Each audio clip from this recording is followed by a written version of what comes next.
So example number 2, divide 2x cubed minus 18x minus 45 plus 5x squared divided by x plus 5. So gamitin na natin yung synthetic division para mas mabilis natin siyang ma-divide. So first step, dapat naka-arrange siya in descending order. So hindi siya naka-descending order. So i-rearrange muna natin siya bago tayo mag-synthetic division. So yung highest exponent natin dito is x cubed. So nauna sa x cubed. Then next is yung x squared plus 5x squared. And then itong x minus 18x. Then yung constant lagi na uli siya. Okay? So now na-arrange na siya. So equate muna natin sa 0 to. So x plus 5 is equal to 0. Therefore x is equal to negative 5. So negative 5.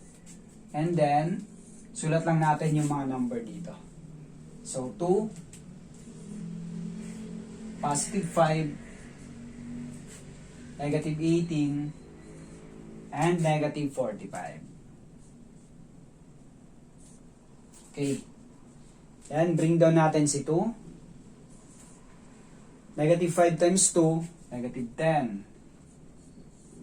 5 minus 10, negative 5. Negative 5 times negative 5, positive 25.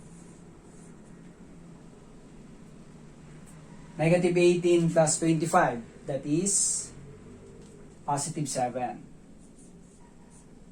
Okay?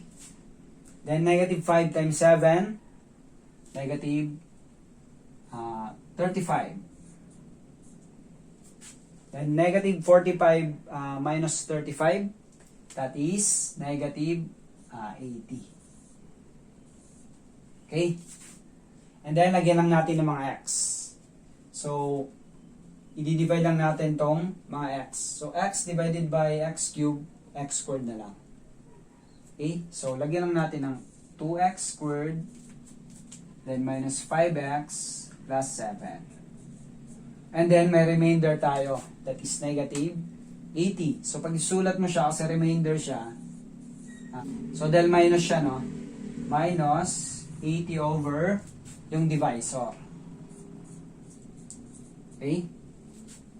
So, ito na yung quotient natin.